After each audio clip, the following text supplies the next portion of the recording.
Então, boa noite, bem-vindas e bem-vindos ao espaço virtual do SESC São Caetano. Meu nome é Carlos Iramini e faço parte da equipe de programação da unidade. Hoje eu vou ser o mediador também. Em função do cenário atual e as medidas de contenção ao Covid-19, as unidades adaptaram as ações presenciais e as plataformas digitais passaram a compor mais um lugar de encontro. Este vídeo foi gravado e terá sua primeira exibição no dia 29 de abril, na quinta-feira. Ele ficará disponível para quem quiser acessar e assistir depois. Durante a primeira exibição, o chat conta com a participação dos convidados e a equipe do SESC para que vocês possam interagir. A nossa conversa de hoje faz parte da inauguração do projeto Clube da Escrita. O Clube da Escrita foi idealizado como um espaço de encontro sobre a escrita em suas variadas vertentes. Iniciamos o Clube da Escrita, então, com o nosso bate-papo sobre a escrita independente no ABC. Para isso, nós convidamos o Ricardo Escudeiro, natural de Santo André. O Ricardo Escudeiro é ex-metalúrgico e ex-professor, autor dos livros de poemas A Implantação de um Trauma e Seu Sucesso, Rachar Átomos e Depois, Tempo, Espaço e Retratos, e além disso ele atua como editor na Fractal e na Patuá. Ricardo criou e ministrou em 2019 o curso livre Violências Simbólicas e Históricas em Literatura de Língua Portuguesa, Poder e Diversidade, oferecido no campus Santo André da UFABC. Ricardo também possui publicações em mídias digitais e impressas, sendo eles Escamandro, Germinal, Jornal Relevo, Revista Sete Faces, Malamargens, Fanzine, Enfermaria 6, Tlon, Literatura BR, Diversos Afins, Ruído Manifesto, Arribação, entre outras. Ele também publicou mensalmente entre 2014 e 2016 poemas na revista Soletras de Moçambique. Também temos a Natália Agra. A Natália Agra é poeta e editora. Natália nasceu em Maceió e vive atualmente em São Paulo. Ela publicou os livros de poesia De Repente a Chuva, Fotogramas e Noite de São João, publicado também em Portugal. Ela publicou o livro infantil Os Balões de Nise. A Natália é uma das editoras da revista Despacho e também uma das organizadoras da Desvairada, Feira de Poesia de São Paulo. Temos também a Tina é andreense, poeta, quadrinista, palestrante, arte educadora e agitadora cultural. A Tina é responsável pelo evento de fanzines e publicações independentes, já consagrado no meio das publicações e artes da palavra, gráficas e visuais, Fanzinada. Tina já colaborou com inúmeras publicações independentes, sites, zines, rádios, revistas, projetos culturais e eventos, ações e intervenções culturais sociais. Faz parte do coletivo feminino de poesia visual Colcha de Retalhos. Fabiano Calisto nasceu em Garanhuns e ele é poeta, editor e professor. Atualmente vive na cidade de São Paulo com a sua companheira, a poeta Natália Agra, e com os gatos Bacon Frito e Panqueca. Doutor em Letras pela USP, ele também publicou os seguintes livros de poesia: Algum, Fábrica, Música Possível, Sanguínea. A Canção do Vendedor de Pipocas, Equatorial, Nominata Morfina e Fliperama. Atualmente dirige com Natália Agra a editora Corsário Satã. É um dos editores da revista de poesia Meteoro. Sua educação, Sua educação sentimental foi ministrada pelos Beatles, por Raul Seixas, pelos Ramones e por Roberto Bolanho. Evita relação com pessoas de temperamento sórdido. Prepara o primeiro disco de sua banda de rock, o Gabiru Ataque. Além disso, eu vou também comentar um pouco do formato do bate-papo. Na verdade, o formato do bate-papo vai ser livre, a partir de perguntas dos próprios participantes. Para iniciar nossa conversa, eu faço uma primeira questão a partir do próprio título do nosso bate-papo, né? Pensando a partir da vivência de vocês, escritores, bem como organizadores de eventos e editores literários, para vocês, qual é a situação do escritor independente nos roteiros literários fora do centro? Isto é, periféricos e ou suburbanos, seja no ABC ou em outra região. Então, se você quiser começar, Ricardo. Boa noite, tudo bem para todos? Tudo bem com todos, com todas? Primeiro, queria agradecer pelo convite, a oportunidade de estar aqui e poder dividir o espaço com o Fabiano, com a Natália, com a Tina, com o Carlos. Estou muito feliz por por poder participar. Talvez eu responda de uma maneira meio romanceada. Eu estava pensando sobre essa questão, essa primeira pergunta, a situação do escritor independente fora do roteiro, fora do centro. Tirando a parte das dificuldades mais óbvias de na vida literária, você estar fora dos roteiros centrais, fora da metrópole, talvez, da literatura, deixando essa questão, as dificuldades financeiras que isso pode causar de lado, eu acho que estar fora dos roteiros mais centrais, dessa metrópole da literatura, pode ser algo cabal assim para você encontrar o que é criação genuína, no sentido de que talvez fora dos centros, talvez fora desses roteiros mais burocratizados ou mais burocráticos da literatura, você encontra essa literatura, esse fazer literário mais livre, mais desprendido das fórmulas prontas desses centros da literatura. No sentido de que, pelo menos da minha vivência, das minhas leituras, do meu gosto pessoal, talvez, por literatura, sem procurar quem está mais à margem da literatura, eu creio que eu encontrei sempre criações literárias, e falando especificamente da poesia, coisas que me agradaram mais, sempre fora dos roteiros do centro da literatura, sempre criações de quem esteve mais à margem. Então, se existe algo que eu posso falar sobre a situação do escritor independente fora dos roteiros literários do centro, é que quando ele consegue se afastar de quem quer prescrever o que deve ser as literaturas fora do centro, talvez isso seja um momento cabal assim, de encontrar a criação genuína. Então, acho que uma primeira abordagem para essa situação do escritor independente fora dos centros, talvez seja essa possibilidade de, claro, lembrando, deixando de lado as questões, por exemplo, financeiras de estar fora dos centros, essa possibilidade de liberdade de criação mesmo, quando você consegue se afastar das instâncias que querem prescrever o que deve ser a literatura à margem, como prescrevem, por vezes, o que é a literatura dos roteiros de centro. Num primeiro momento, eu acho que é isso. Vou deixar os outros convidados falarem um pouco para a gente conversar sobre isso. Não, primeiro eu quero agradecer, né, a você, Carlos, a todo mundo do Sesc São Caetano. Também é uma alegria estar aqui, né, com todos vocês, Carlos, Fabiana, Tina, Ricardo, e uma alegria ser vista por vocês que estão assistindo a gente agora. Eu tenho uma dificuldade para responder essa pergunta neste momento, assim, porque eu não estou à margem, né? No caso, eu estou no centro de São Paulo, mas eu vim de um lugar onde eu me sentia completamente à margem, né? Que é Maceió, apesar de ser uma capital, talvez uma das cidades, né? Capital, assim, menos vistas, né? No cenário da poesia e da literatura como um todo, né?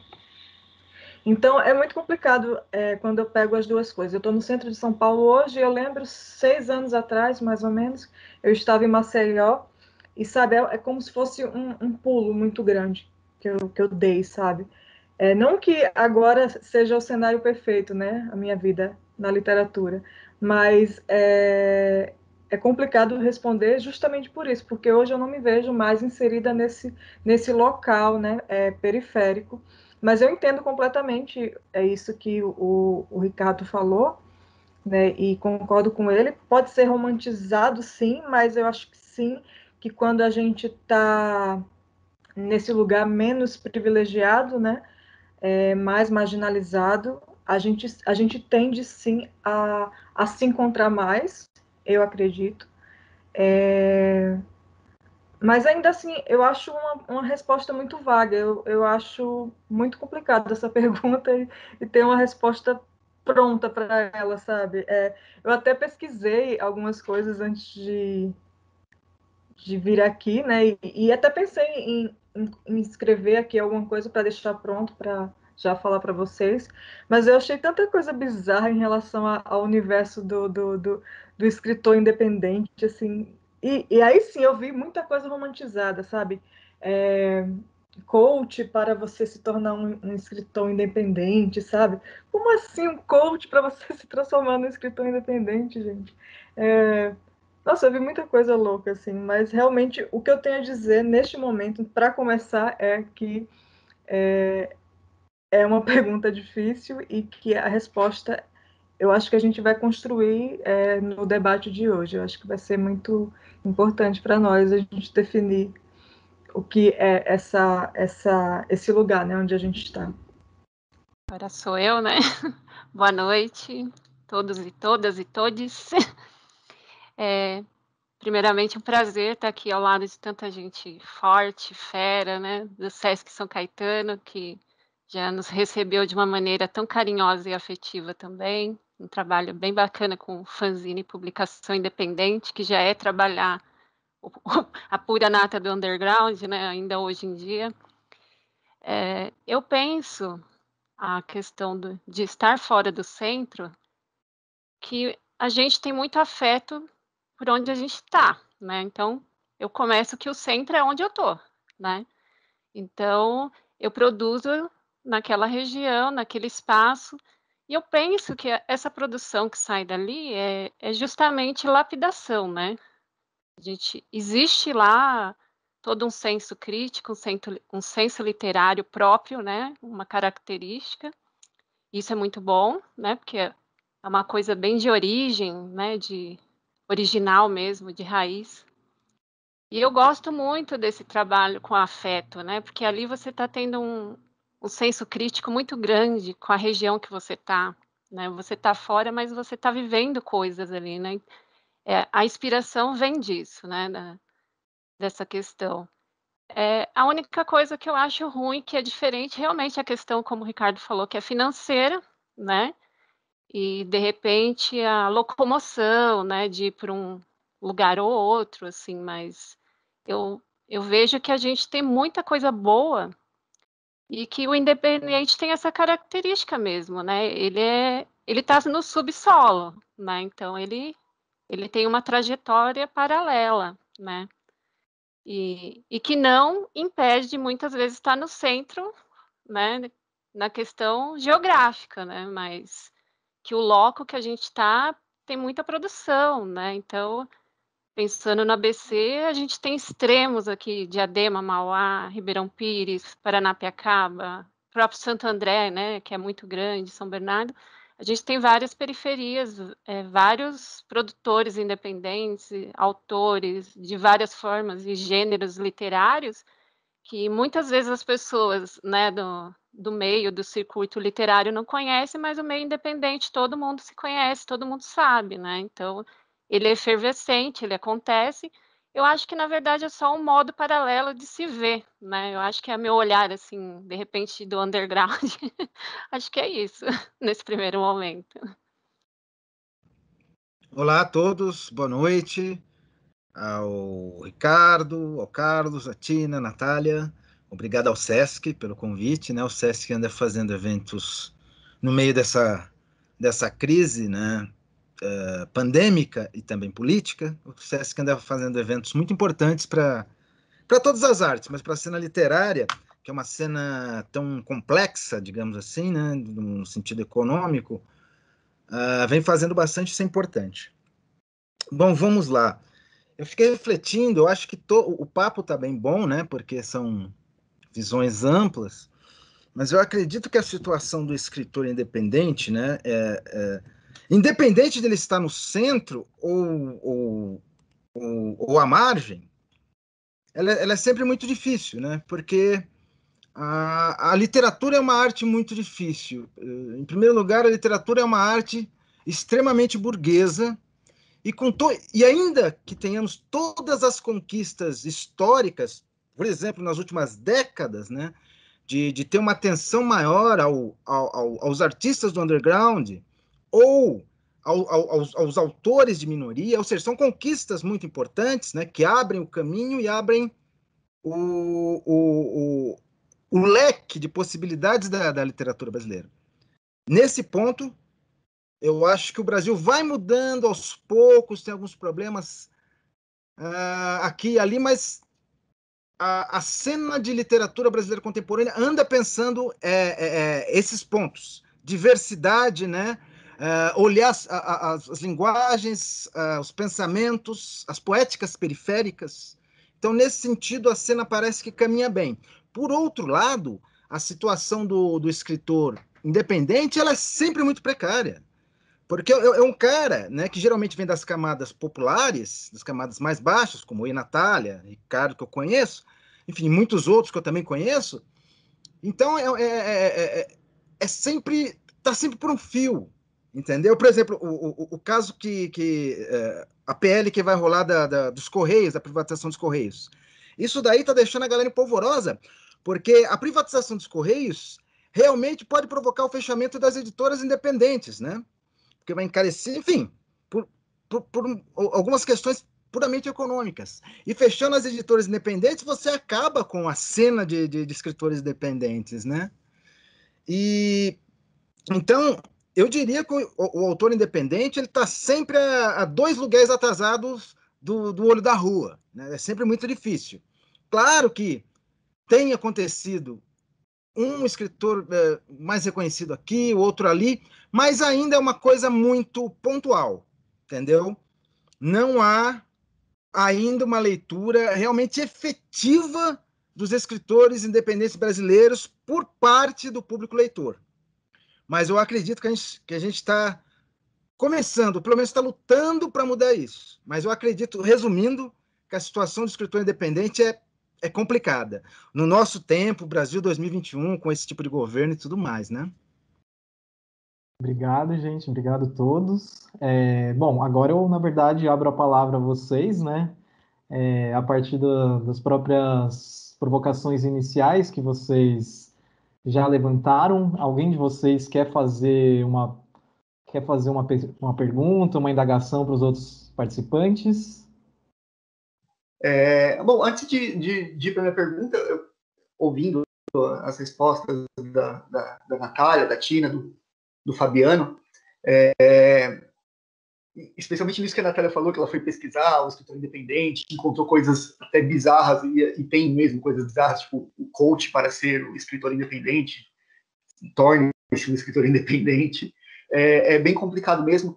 E eu fiquei pensando enquanto eu ouvi ela falar, enquanto eu ouvi a Tina falar, enquanto eu ouvi o Fabiano falar, o quanto muitos escritores que vêm procurar as editoras independentes, acho que a gente vai voltar nisso depois, mas é só uma observação, o quanto muitos escritores que vêm procurar as editoras independentes têm uma visão muito romanceada do que é ser o escritor independente, tem uma visão que não bate muito com a realidade do escritor independente, como essa realidade que o Fabiano estava falando agora há pouco, da precariedade que a gente enfrenta, isso de estar sempre 2 passos atrás, estar sempre correndo atrás, estar sempre sobrevivendo, não vivendo como escritor, especialmente agora, nesse contexto que a gente vive, a gente padece de um governo, a gente não tem um governo, a gente sofre um governo. E ouvindo essas coisas, me passou tudo isso pela cabeça, o quanto é complicado a própria palavra underground, e pensando especificamente aqui no ABC, onde eu cresci e vivo até hoje, eu fui muito tempo, eu sou ainda, apesar de estar muito afastado da cena, eu fui do heavy metal, toquei. A visão que as pessoas do underground, especialmente os músicos de heavy metal, falando pela minha experiência pessoal, de esquecerem que o underground é feito de outras coisas que não só a música que eles produzem, a poesia underground, um zine underground. Então, além de todas essas problemáticas que a gente já viu até agora, tem toda essa questão também. E enquanto eu ouvia todo mundo falando, eu lembrei de um trecho de uma das músicas do Facção Central que está no álbum que chama Espetáculo do Circo dos Horrores. Eu não lembro qual música que é, mas é só um trechinho que eu lembrei por conta especialmente do que eu ouvi agora vocês falando, que é mais ou menos quantos Drummond estão por aí na maca de hospital, não lembro se fala maca de hospital, maca de alumínio. Então, eu comecei falando que eu ia responder talvez de um jeito meio romanceado, e agora eu vou totalmente pro contrário, né? Tirando totalmente o romance da questão do escritor independente, que realmente é complicado mesmo, especialmente com essa questão agora que o Fabiano falou dos Correios. Por ter uma editora, eu sei que isso pode significar o fim da editora, então é complicado. Mas era um comentário que eu acho que a gente vai voltar nisso. Eu vou me manter mais ou menos no que a gente tinha pensado aqui, e como é um bate-papo inicial do Clube de Escrita, uma primeira questão, provocação que eu pensei em trazer é a questão das oficinas de escrita criativa, que tem bastante aqui no ABC, é algo bem conhecido. E eu queria colocar essa questão de como a gente enxerga a postura dessas oficinas de escrita com relação a duas posturas. Uma delas é a vou pensar especificamente na poesia, tá? Uma delas é a postura de dialogar a poesia. Outra postura, que eu já vi em oficinas por aí, é aquela que prescreve poesia ou sobre a poesia, que diz o que a poesia deve ser. Então eu queria trazer essa questão para a gente conversar um pouquinho o que vocês acham disso, dessas duas posturas, a de dialogar a poesia e a de prescrever poesia ou sobre ela. O pessoal acha que o fato de você ser independente, você é qualquer coisa, né? Qualquer um pode ser escritor, qualquer um pode lançar um livro, e a gente sabe que não é isso, né? O fato de você ser independente talvez a única escolha que você tenha naquele momento, ou por questão de princípios e tudo mais.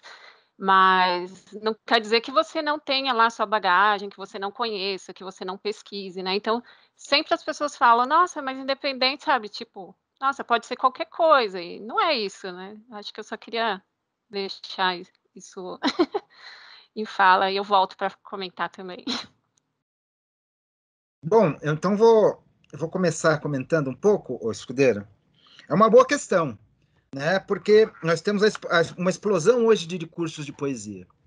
Você pega dois pontos interessantes. Eu acho que é o seguinte, nesse ponto que você pega, eu acho que a poesia realmente ela tem que ser num modo dialógico. Por quê? Porque não existe só um modo de fazer poesia, né? Então não existe como você falar a poesia é assim.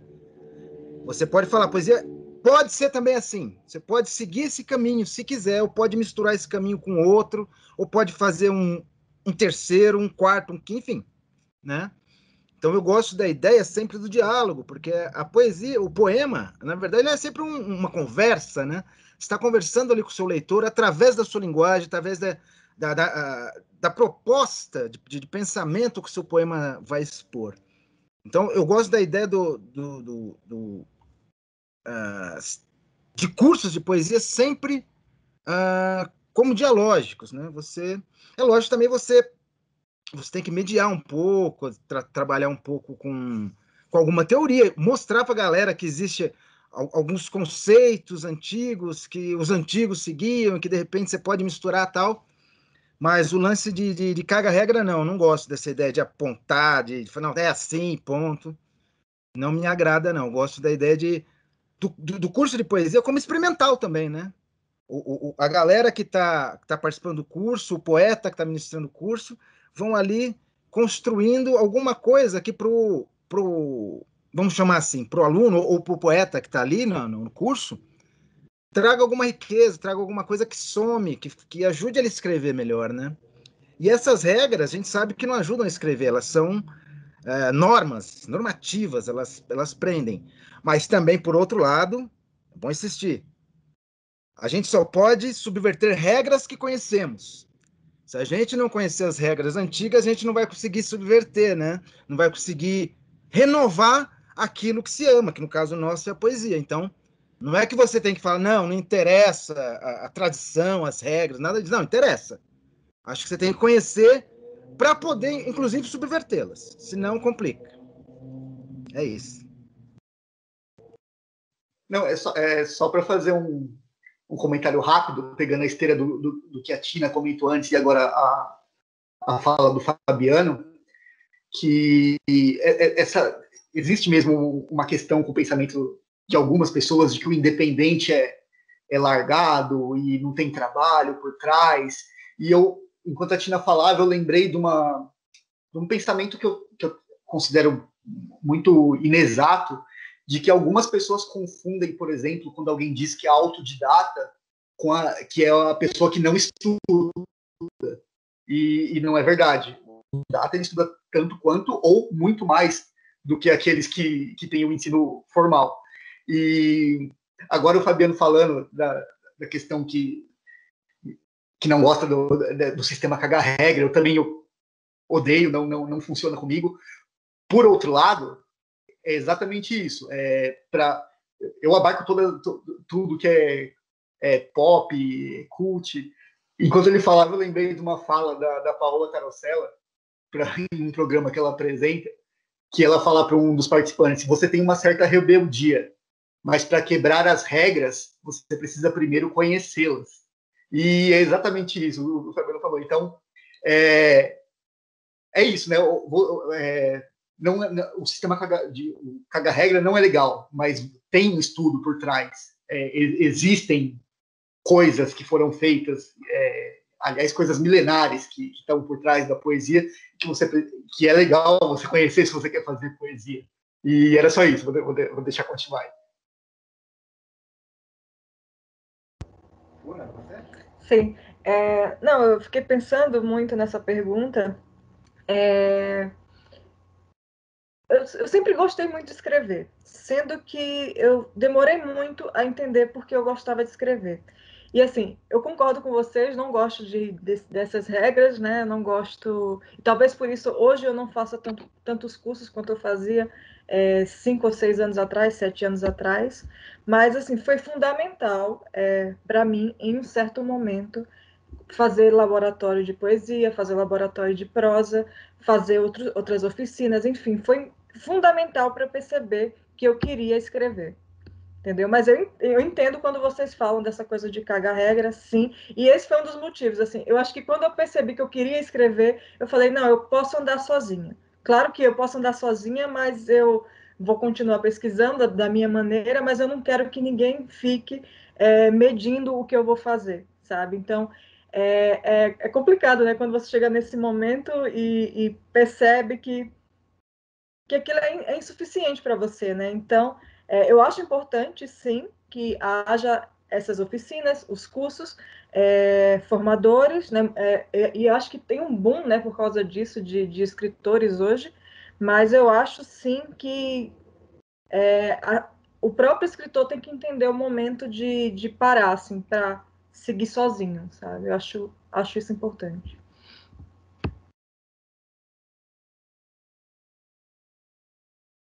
Eu acho bem importante, assim, as oficinas, até porque, pensando, por exemplo, no circuito independente, muitas pessoas não têm acesso a cursos e tudo mais, né? É uma coisa fora do eixo da academia, vamos pensar assim. Mas, porém, esses cursos têm que ser criativos, literalmente, né? Como o nome diz, eficazes, lúdicos, porém críticos, né?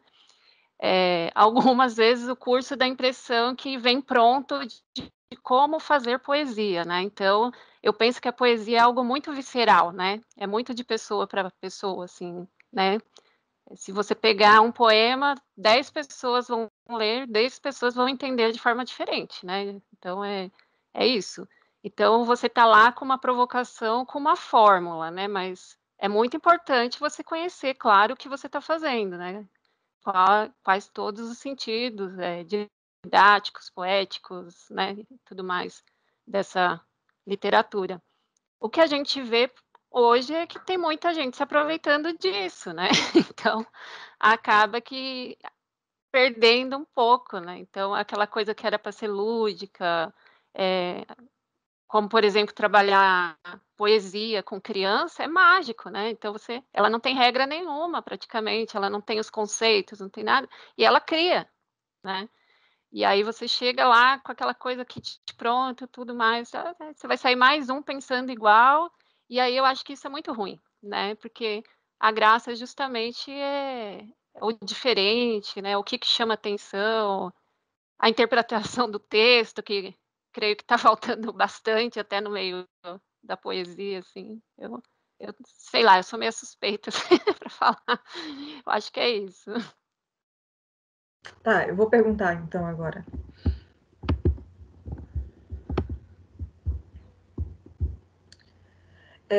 Mais especificamente para vocês do ABC, né? Como é que vocês enxergam a cena de poesia independente no ABC em relação ao cenário nacional?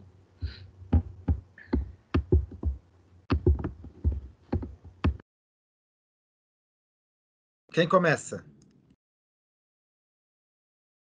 Ninguém? Vou começar, hein? Quer Bom, puxar? Puxa aí, Fabiano. Puxa aí, bom, puxa aí. beleza. Então, vou falar. Somos várias gerações aqui, então é legal que a pergunta pode ser. Eu comece e vocês completam, você e a Tina completam com as últimas novidades, né? Porque eu acho que a cena literária do ABC ela é forte, viu? E pelo menos há algum tempo, né? É uma tradição que está muito colada à capital, e inclusive geograficamente, mas acho que pelo menos uns 50 anos, mais ou menos, que também é muito difícil especificar, porque ainda não há uma história da literatura do ABC, talvez ainda precisa ser escrita isso daí um dia, né? Mas eu acredito que pelo menos a partir da década de 80, mais ou menos, começam a surgir escritores vindos do ABC com projeção nacional na medida do possível, né? A projeção nacional do poeta é sempre uma projeçãozinha, uma coisa minúscula, mas digamos assim, para a cena de poesia, o ABC tem trazido, pelo menos há uns 40 ou 50 anos, nomes muito importantes, né? Além de alguns nomes que ultrapassam, sei lá, o pequeno imaginário do ABC, como o Luiz Sassilotto, que é um dos maiores pintores concretos do mundo, enfim, e outras figuras. Mas eu acredito que, a partir ali, mais ou menos, da movimentação do Livre Espaço, da Dalila, da Rosana Crispim, isso nos anos 80, do Zô, né, da Jurema, da Cigarra também. Depois nós passamos ali para os anos 90, onde tem Alfarrábio, onde surge a geração que eu comecei, né? Tarso, Elinho, pessoal, que hoje é a geração que já está conseguindo fazer os seus trabalhos circularem mais pelo país, né? Nos anos 2000 também surge uma galera mais jovem, né? Então eu acho que pelo menos pensando numa tradição mais ou menos recente, um período mais ou menos recente, eu acredito que o ABC tem sim tem gerado grandes escritores para a cena brasileira.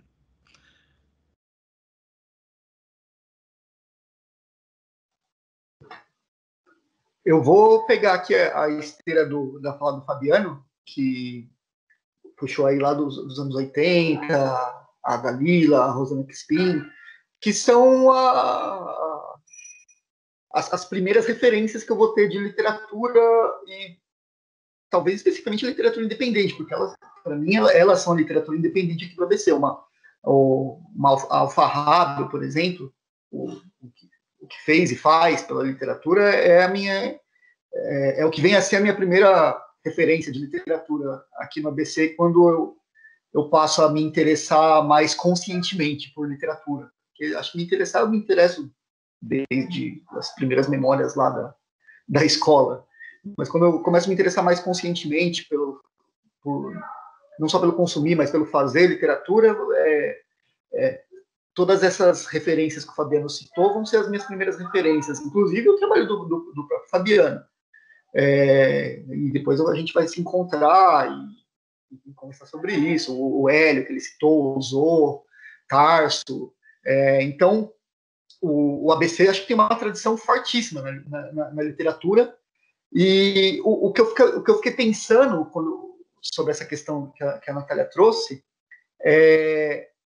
muita gente às vezes fala da literatura do ABC e coloca como aquela, que também para mim é um pensamento já bem ultrapassado, aquela questão da literatura regional, que fica só no regional, e pensando nisso, eu acho que sim, o ABC tem um imaginário próprio dentro da literatura, falando especificamente da poesia, por conta do que o ABC que é a cidade dos metalúrgicos, e tem a questão do trabalho braçal, e para mim a poesia, eu sou neto de pedreiro, filho de metalúrgico, então até hoje, quando eu falo de poesia, eu ligo a poesia a essa questão do trabalho braçal, do forjar a palavra, bem como o que a metalurgia faz mesmo, né?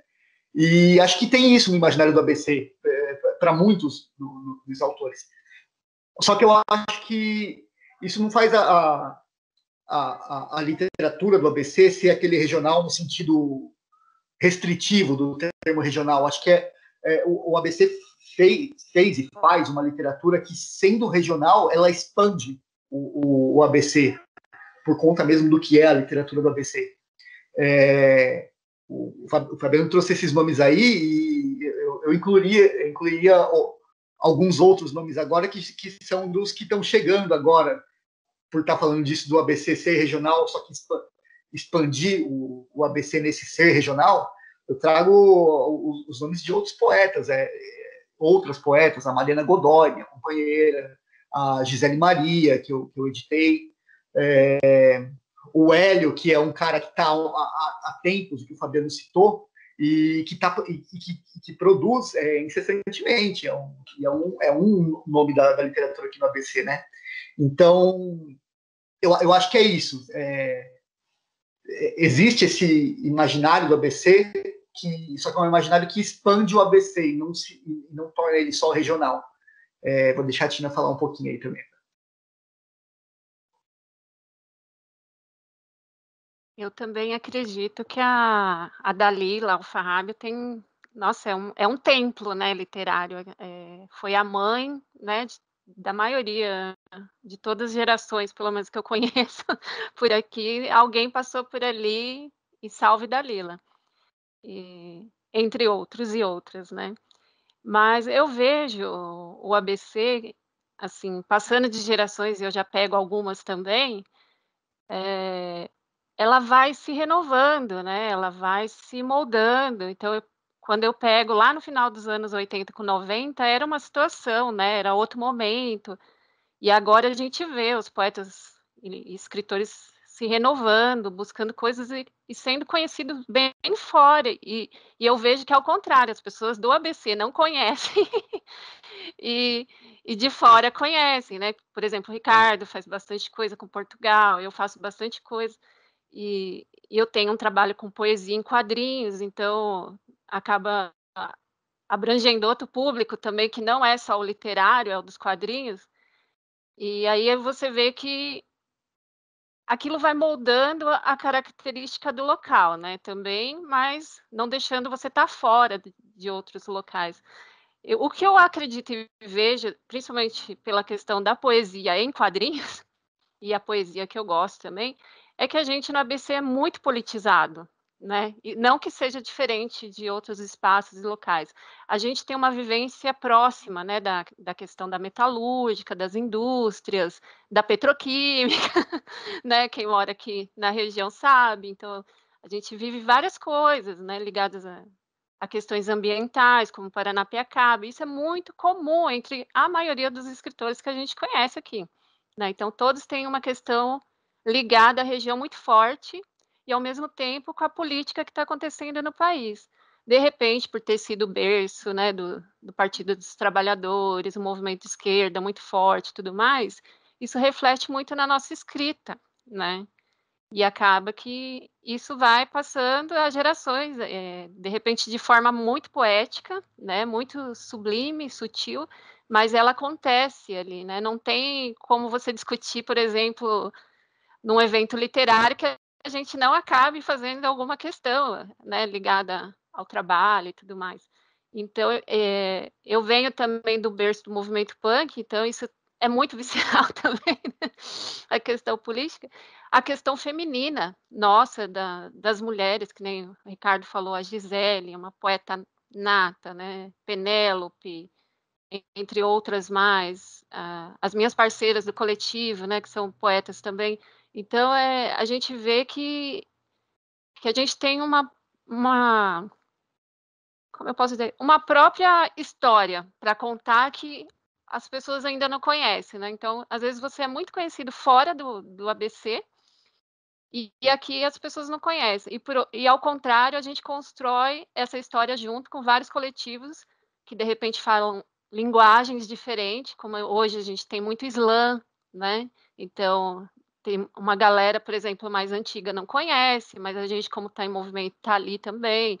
Então, tem os poetas do hip hop, né? Então, tudo isso agrega a nossa região. Então, hoje eu vejo a nossa literatura ainda mais forte, eu acredito, assim, né? Ela teve lá o seu registro e continua mantendo isso muito forte. Eu gosto muito do que está acontecendo de movimento, assim, embora a gente sabe que os espaços são poucos, né?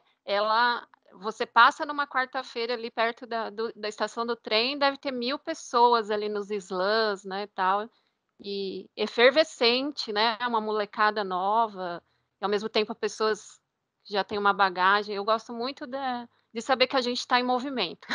É isso. Tá, então eu vou fazer a minha, tá?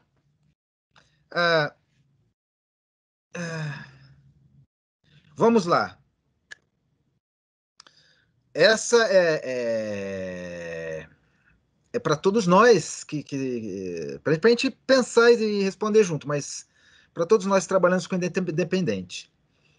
A cena a literária independente tem se ampliado no país, né, de uma maneira maravilhosa, né, possibilitando o aparecimento de inúmeras obras e autores que de outra forma não ia aparecer, não adianta, né? Se não fossem as dependentes, toda essa produção artística não ia ter como ser feita, né? As empresas culturais da burguesia só publicam material subversivo ou periférico quando isso pode render alguma grana, né? E às vezes acontece. Mas geralmente não. Geralmente eles publicam aquele tipo de literatura que tem uma aceitação mais tranquila, né? Então, as independentes chegaram para abrir isso, para arrombar essa cena e para mostrar, não, somos um país de mais de 200 milhões de pessoas, tem gente pra caramba escrevendo em todo canto, nas periferias e tal. Isso é uma riqueza, isso é maravilhoso, né? Mas como o escudeiro disse, né, a gente tem que, às vezes, para nossa própria sobrevivência, a gente tem que pensar nesses mecanismos, a gente tem que ser crítico, né? Então, por outro lado, ao mesmo tempo que tem essa riqueza, essa dimensão maravilhosa, por outro lado, há essa dificuldade imensa de manter qualquer tipo de trabalho independente de pé, né? No nosso caso, que trabalhamos com editora, trabalhamos no campo literário, eu vejo editoras que abrem hoje, dali um ano fecham, né? Porque simplesmente não tem muito, né? Não tem muito como escoar a produção independente, porque a circulação das obras artísticas elas dependem de um ponto que vai além do literário, né? Um livro para vender, como a gente vê as editoras burguesas operando, você tem que investir muito dinheiro, você tem que colocar um monte de matéria em jornal, você tem que investir pesado em marketing, né? Senão você não vende. E uma editora independente, uma média muito por cima, porque não há dados, mas isso conversando com inúmeros amigos que fazem trabalho independente, uma editora independente vende uma tiragem sei lá, de 400 exemplares de um autor, 300, 200. É nessa média, entre 100 e 500. talvez o cara de 500 é o best-seller do underground, né? Pensando assim. Enfim, pensando em toda essa complexidade que é o mundo independente, a pergunta de 1 milhão: como manter vivo o trabalho independente, underground, como quer que você chame, e ao mesmo tempo criar uma economia, porque afinal é preciso pagar contas, né? Como juntar essas duas coisas? Como vocês pensam? O que vocês pensam a respeito? A questão de 1 milhão é aquela que é de 1 milhão, porque realmente a dificuldade de responder ela faz jus ao prêmio que ela oferece, né? É difícil, é embaçado pensar isso. De toda a fala do Fabiano, eu fiquei aqui pensando. Acho que a gente tem que pensar as coisas segmentadas, pensando elas como parte de um todo, para no final elas se juntarem no todo, né? Acho que uma primeira coisa é pensar que a gente tem o mercado literário e tem a literatura. E muita gente, inclusive do meio literário, eu acho que às vezes confunde um pouco as coisas, né? Não consegue fazer a separação. Por exemplo, como o Fabiano falou, que tem as empresas burguesas, pensando em editoras, as editoras burguesas estão mais preocupadas com o mercado literário. E a literatura é outra coisa que não tem muito que ver com o mercado literário em algumas das vezes. O que as empresas burguesas fazem quando elas pegam o que está fora do mainstream, o que é mais subversivo, é quando elas conseguem mercantilizar isso, né? Dar uma estética mercantil para essas coisas, de modo que elas faturem. Isso acontece, o que acaba atrapalhando o lado subversivo dessas coisas em alguns dos casos. Então, acho que é o primeiro ponto, pensar que existe um mercado literário e existe a literatura. Pelo menos da minha vivência mais dos últimos tempos com literatura, não pensando no mercado literário, eu tenho encontrado mais literatura do que está fora do mainstream. Então, pensando em literatura nova, literatura contemporânea, vamos falar aqui literatura de agora. Eu tenho encontrado mais literatura nas independentes do que naquilo que está no mainstream. E até porque realmente é exatamente o que o Fabiano falou. Nos últimos tempos se possibilitou que muitas editoras independentes surgissem, o que foi benéfico, extremamente benéfico mesmo, porque muita gente que não publicaria talvez nunca encontrou a oportunidade de publicação por essas editoras, que, creio eu que na maior parte dos casos, tem como preocupação primeira a literatura e não o mercado literário. O que já é uma primeira problemática, porque eu acho que se a gente se preocupasse um pouco mais com o mercado literário, talvez a gente estivesse sobrevivendo um pouco melhor. Acho que a questão é como equilibrar as coisas, né? Como você cuidar de ser uma editora que olhe para a literatura e, ao mesmo tempo, uma editora que consiga ser competitiva no mercado literário. Aí, acho que se a gente começasse a chegar perto de responder isso, talvez as coisas começassem a encaminhar um pouco melhor. Só que é a pergunta de 1 milhão mesmo, porque, eu vou ser sincero, eu não sei como responder ou chegar perto da resposta disso. Porque, falando como a minha experiência pessoal, eu tenho a minha editora aberta, a Fractal, que vai para quase 4 anos já que eu abri oficialmente a editora. Se eu não me engano, editei 12 livros desde que eu montei a editora. E, no momento, com toda a precarização que os mercado, as editoras independentes vêm sofrendo, dificuldade de envio de livro, uma sequência de aumentos de matéria-prima que nas gráficas, o que encarece para a gente o preço de capa de um livro, que já é difícil de vender, vai se tornar mais difícil ainda. As pataquadas disso aí que chamam de governo, do que a gente padece aqui no país, taxação de livro, de dizer que livro é coisa de elite, e como eu vi escrito nas internets da vida aí, se a elite lesse, talvez a gente não tivesse uma situação de chafurdar desculpa a palavra, na merda que a gente está agora.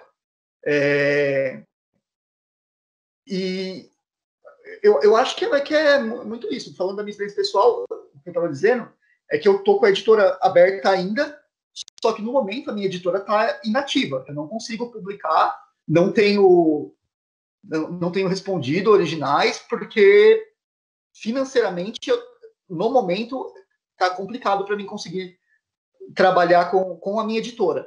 A questão que eu trago aqui da experiência pessoal é que a minha editora continua existindo só porque eu tenho um outro trabalho, e com o salário desse outro trabalho, que é em outra editora, a editora Patuá, onde eu trabalho com o Eduardo, o meu salário do trabalho dessa editora me permite manter a minha editora aberta, inativa, mas aberta.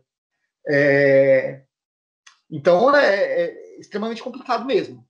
Juntando tudo isso de que a gente sofre, a pergunta de 1 milhão vale realmente 1 milhão. Vou tentar deixar a Natália e a Tina trazer um pouco mais de luz para a gente. Só pegando rapidinho, olha que curioso e que estressante, na verdade, a situação dos dependentes, né? Porque você acabou de falar que você só mantém sua editora a Fractal aberta porque você tem um outro trabalho, ou seja, você trabalha para manter vivo um outro trabalho, você trabalha para manter o trabalho, é uma loucura, é uma conta que não fecha, né?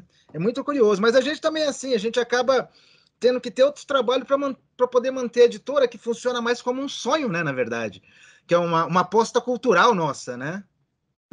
Mas só esse comentário para ver como é curioso e como é desesperadora.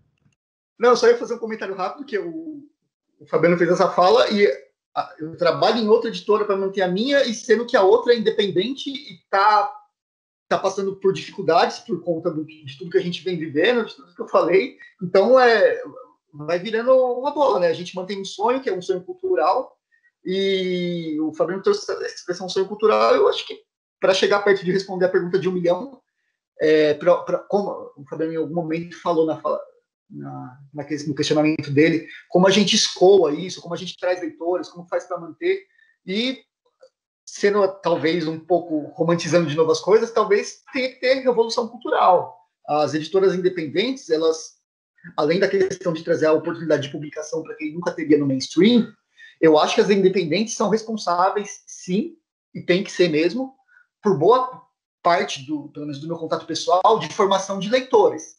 Mas isso não pode, essa questão da formação de leitores, não pode recair totalmente nas costas das editoras independentes, sem um apoio dos aparelhos de cultura do Estado e tudo mais. Então, é uma outra questão que se junta aí para fazer valer um pouco mais esse 1 milhão da pergunta. Então, eu acordo todos os dias, né? Desde que começou essa pandemia, na verdade, e eu e Fabiana, antes da pandemia, a gente tinha um ritmo na editora, né? Depois da pandemia, a gente realmente percebeu que a gente tinha que ter outro, porque a gente não queria trabalhar na rua, né? Por medo da doença, enfim, por todas as questões, né, que acarretam a pandemia. Mas, assim, a gente sabe o quanto é complicado manter essa editora. E eu falo isso com muita tranquilidade, que todo mundo que tem uma editora pequena também está vivendo a mesma coisa. A gente quer manter o sonho de ter uma editora pequena, mas a cada dia que eu acordo eu fico pensando, até quando a gente vai construir esse sonho, sabe? Manter esse sonho vivo. Porque é muito difícil. Não existe uma fórmula para começar, né? Se existisse, a gente já estaria colocando em prática, né? Então, nossa, eu realmente queria ter uma resposta bonita para isso, mas é muito complicado o meio que a gente vive, porque é isso. Alguém, acho que foi o Fabiano mesmo que falou que um monte de editoras borbulham, né? Um monte de poetas também, mas ao mesmo tempo que eles aparecem, eles somem também. Por quê? Porque quanto mais editora, menos comprador para as outras editoras, né? Então, e realmente tem a outra coisa, né? Que atrapalha muito a gente, que é a Amazon, né? Que leva tudo para eles, né? E não tem como a gente, como editora pequena, eu sei que tem algumas editoras menores que realmente colocam seus livros na Amazon, mas a maioria das editoras independentes ainda tem o seu próprio site, ainda trabalham somente para eles mesmos, né? Não para outras empresas. Exatamente. E tem uma hora que tanto as editoras quanto os poetas, enfim, os escritores em geral, eles vão ver. Eu estou escrevendo para quem? Para mim mesmo, para minha família, para um número reduzido de amigos. E eu acho que nesse momento eles pensam: eu vou continuar, né? E assim, eu como editora, eu falo, eu não vou parar, né? Mas assim, a gente fica confabulando fórmulas, maneiras da gente sobreviver o tempo todo, né? E isso é muito sádico, né? E é muito pesado, né? Esse é o sistema tomando conta da gente o tempo todo, né? A gente quer sobreviver, mas é muito difícil sobreviver nesse meio, mas o que é que a gente tem que fazer, né? Eu não sei. Realmente é uma pergunta, eu não sei responder também, porque eu vivo num cenário muito complicado também, que eu quero sobreviver, mas não sei mesmo. E ainda mais um país em ruínas, né? O que torna tudo mais difícil. E no meio de uma pandemia, ou seja, a gente está num combo, olha, complicado, viu? Antes de chegar mesmo à editora, a gente pensando no momento de pandemia, a gente tem aí a PL dos livros, a questão do papel, né, que subiu muito, a gente que vive disso sabe. O correio tá insano mandar um fanzine leve, sabe, assim, livros, assim. E aí você, quanto editor, publicador, autor, todas as dificuldades assim, você acaba tendo que manter realmente um trabalho para manter o que você quer, né? Para manter aquilo vivo, que é um sonho, na verdade, que é uma utopia de vida ver a literatura inserida no Brasil, né? É muito difícil, porque antes da pandemia, os eventos estavam efervescentes, muita coisa acontecendo, né? Os independentes em eventos muito grandes, bem representados, né? Assim, vamos dizer assim, por várias editoras independentes maiores, né? Porque acaba somando os menores vão indo para os maiores, assim. E com isso, com a pandemia, todo mundo tem que se reinventar, né? Então, acabou os eventos, as pessoas praticamente não procuram, né? Não, você precisa comer, né? Então, o governo diz que literatura é para burguês, né? Então, as pessoas acham que não precisa, né? E aí a gente pensa que a nossa história literária, assim, principalmente na escola pública, é ineficaz, né? A gente vê, por exemplo, eu e o Ricardo, a gente é praticamente do mesmo bairro. Quantas escolas conhecem nosso trabalho, né? Por exemplo, a escola da minha filha conhece porque eu vivo lá, né? Fazendo alguma coisa, dou oficina volta e meia no CESA, né? Alguma coisa, então a gente acaba fazendo algumas parcerias assim e acabo levando outros escritores, contadores de história, né? Porque a escola infantil agora tudo mais. Mas não existe esse estímulo, né? Isso eu estou falando da educação, mas a gente tem um problema seríssimo dentro da cultura de das pessoas não olharem o trabalho literário como algo sério, né? Quando você vai pensar num evento, a primeira coisa é música, né? A música chama pessoas e tudo mais. Não que não seja bom, é ótimo, né? Mas o literário sempre fica aquela coisa à margem de outras coisas, né? E aí a gente pensa que, olha, como é importante o senso crítico, o senso literário, ler, né, para se informar, para tudo mais. E o que eu penso, que é o que eu vejo que a gente está meio que fazendo, é um colaborar com o outro, né? A gente está fazendo bastante coisa junto, assim, coletivo, para tentar manter um básico mínimo, né? Que não chega nem o que era, assim. E sobreviver, né, pura resistência, assim, é muito marketing, muita divulgação, chega uma hora que live enche o saco, né, para você o pessoal não aguenta mais, mas é o que sobrou, né, então é o que restou e é esperar tudo isso passar. E a gente está meio que preso agora às leis de incentivo, né, a literário, a Aldir Blanc, ao que tem no momento, assim, quem conseguiu pegar é o que está produzindo, né, porque ou algum espaço como o Sesc, né, que tem dado um incentivo bem grande também, né, mas são coisas bem menores, assim, então eu acabo editando alguns fanzines para alguns trabalhos, né, algumas coisas assim de publicação independente também, mas a gente acaba terceirizando o nosso trabalho também, ficando quase sucateado, assim, é uma mão de obra assim muito triste, eu acho, sabe, que chega a dar vontade de chorar, assim, você fala, pô, né, você está fazendo esse tipo de coisa para poder manter e falar que vai conseguir. Por exemplo, eu tenho o evento A Fanzinada, né, que é de publicações, então a gente, o ano passado não celebrou, né, os 9 anos, dia 29 agora, 10 anos, então a gente sempre faz um eventão, né, reúne uma galera, né, então toda forma de publicação, literária, se é no ABC ou fora, a gente sempre traz bastante coisa que está acontecendo, renova. Agora, quando a gente está na internet, é muita gente ao mesmo tempo, né? Internacionalmente falando. Então, às vezes, você tem que ficar se renovando também.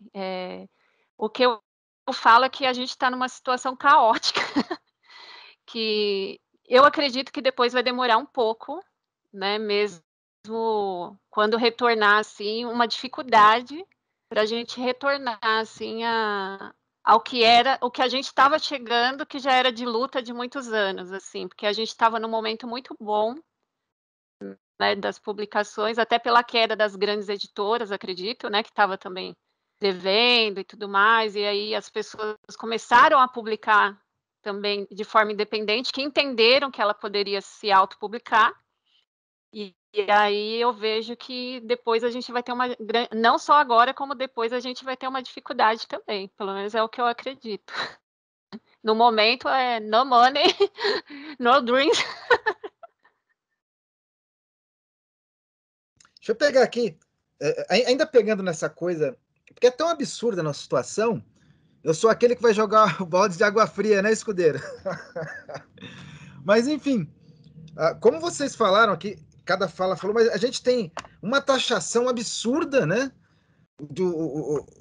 O preço dos materiais subindo a todo instante, papel, gráfica, não sei o quê, e temos ainda a privatização do Correio. Então, isso é tão sério para os independentes, né? Parece que ninguém está tomando medida. Isso também mostra uma coisa que nós estamos enfrentando, como país, um governo que odeia o livro. Isso é claro, é fatal. Ele está fazendo de tudo para dificultar a circulação e a circulação dos livros, que as pessoas dificultar o acesso das pessoas ao livro, né? Então é um ódio ao livro extremo. Então nós temos isso, nós estamos enfrentando também um governo obscurantista, né? Isso é muito sério. Por outro lado, a gente tem mais um ponto, a gente tem uma conta aí que não fecha, que é histórica também, porque a gente lê, puxa vida, livros de história literária de poetas, de cenas literárias brasileiras, sei lá, de 80, 50 anos atrás, e é sempre a mesma coisa, sabe? Todos amam poesia, tem 5 milhões de poetas no Brasil, mas livro de poesia não vende, né? Então é uma conta, cara, curiosa, ninguém resolve, ninguém não fecha, e acaba também tendo impacto, né? Porque se no final a gente vive num mundo capitalista, a gente está lidando com. A gente precisa pagar nossas contas ao mesmo tempo que a gente precisa viver, ao mesmo tempo que a gente tem um projeto cultural, não é isso? Mas ele precisa pagar conta, bicho. Então, se o livro não vende, não tem editora, não tem poesia, não tem lançamento e não tem pagamento de conta. Então, é uma coisa muito infernal. Uma coisa que o Escudeiro também falou, que eu fui anotando aqui meio caoticamente, e vou colocar aqui para a gente debater, mas o Escudeiro falou que a gente precisa aprender, enquanto a gente não derrubar o sistema capitalista, que talvez seja nunca, a gente precisa aprender a trabalhar dentro dele, né? Se a gente tem um sonho, um projeto cultural, um sonho, que é um projeto cultural, publicar livros, no nosso caso, a gente tem que achar uma maneira que isso dê dinheiro. Mas, enfim, a gente ainda está batalhando, tentando, né, ô Escudeiro? Vamos ver se a gente acha.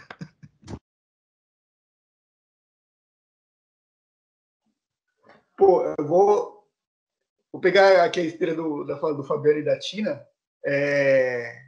A Tina citou aí, por exemplo, a região que a gente mora, que é bem próxima. A gente mora praticamente no mesmo bairro. Fronteira de bairro que a gente mora aqui. Bem próximo da região da petroquímica. E ela trouxe uma coisa que eu fiquei pensando depois, até porque eu já tentei levar trabalho, mas as escolas aqui de perto das nossas casas, não conhecem, não vou nem dizer os nossos trabalhos, mas não conhecem os trabalhos de pessoas ligadas ao ABC e à literatura. Então, isso já é uma questão que eu consideraria assustadora, assim, para a educação, sabe? Para se pensar a formação de público leitor. E agora, enquanto o Fabiano falava essa questão de realmente a gente talvez nunca consiga derrubar o sistema capitalista e talvez a gente tenha que aprender a trabalhar dentro dele, fazer as nossas revoluções culturais dentro dele, assim como o sistema capitalista, aprende a pegar as nossas questões e nossas formulações subversivas e mercantilizar isso, como a gente falou agora há pouco. Talvez a gente devesse aprender também a fazer isso, a fazer o caminho contrário. E eu fiquei pensando no que eu tinha falado agora há pouco, que eu li nas internets da vida aí, quando eu falei da questão da taxação do livro, porque é produto de elite, é produto de rico, eu falei que li nas internets que se talvez as nossas elites lessem, a gente não estaria chafurdado, né, nessa lama que a gente está, que chamam de governo, mas talvez a gente tenha que reformular isso. Talvez a gente esteja nessa lama exatamente porque as elites leram e sabem o poder que o livro tem, e não interessa a elas deixar que outras pessoas que não eles, os detentores do poder, os órgãos reguladores, tenham acesso ao livro. Especialmente pensando na poesia, o poder que a poesia tem, o poder de revolução cultural que a poesia tem. Então, talvez as nossas elites tenham sim lido, e seja um pensamento errado a gente achar que eles não leram, a gente achar que as alas da esquerda são mais inteligentes porque leem que a direita é burra, e talvez não seja bem por aí o pensamento, não. Talvez as elites tenham lido lá um texto que eu acho extremamente brilhante e bonito da literatura, que é o Direito à Literatura lá do Cândido. Talvez as elites tenham lido e saibam o que eles têm que barrar de acesso cultural à população para conseguir manter a dominação que eles mantêm. Vou deixar.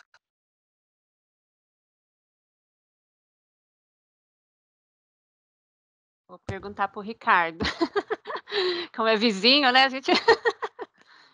Eu acompanho mais o trabalho dele de perto, então a gente tem uma afinidade, né? Vamos dizer assim.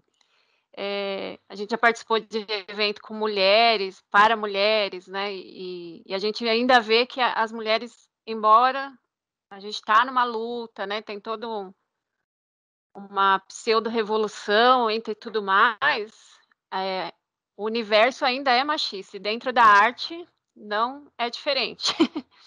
Pensando no meio independente, que deveria ser mais libertário, né? E a gente já conversou sobre isso algumas vezes. Muito legal você estar publicando mulheres, principalmente poetas no ABC, né? A gente fica muito feliz, escritoras que estão ganhando São Paulo e tudo mais. Como é trazer essas mulheres, né, para uma editora independente, para mostrar para outras mulheres, porque isso acaba sendo uma referência também, né, uma questão de identidade, né? E quem é o público, né, que as lê? Quem são as pessoas e como é a chegada delas, por exemplo, até você? Porque geralmente a gente tem muito mais dificuldade, às vezes, para chegar no editor, pensando que ele não vai lançar o trabalho, entre outras situações. E eu não estou colocando isso numa situação de vitimismo, né? Pelo contrário, geralmente as mulheres que estão no meio independente, elas são muito independentes. Elas chegam lá e fazem, né? Mas a gente sabe que é uma dificuldade, por exemplo, quem são as pessoas que as leem, né, por exemplo? Ainda mais pensando, por exemplo, no caso da poesia, que ainda é tida uma coisa mais de menina, né, sutil, vamos dizer assim, né, uma coisa delicada, e a gente sabe que o universo feminino não é rosa e espinho, né? Como que é isso para um editor?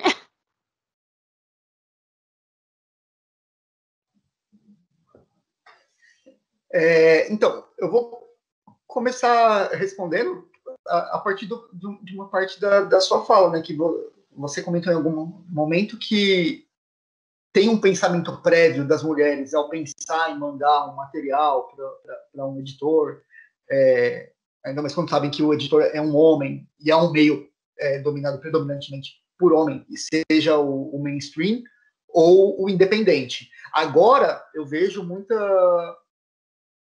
mulheres surgindo no independente, não só na posição de autoras, né, como editoras mesmo, né, editoras que publicam só mulheres, ou mulheres capitaneando as editoras por aí.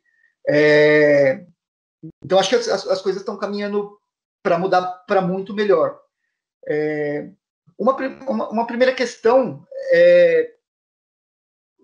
falando de quando eu abri a minha editora, a Fractal, e do meu próprio trabalho na Patois, que eu acho que sempre passou por isso também. Que é uma questão que não é nem questão de quando você fala, Tina, você falou que não está colocando como vitimismo, e não é vitimismo mesmo, é uma coisa que é fato. Eu abro o e-mail, mesmo agora que a minha editora não está publicando no momento, e que eu não tenho avançado na edição, respondido originais e tudo mais.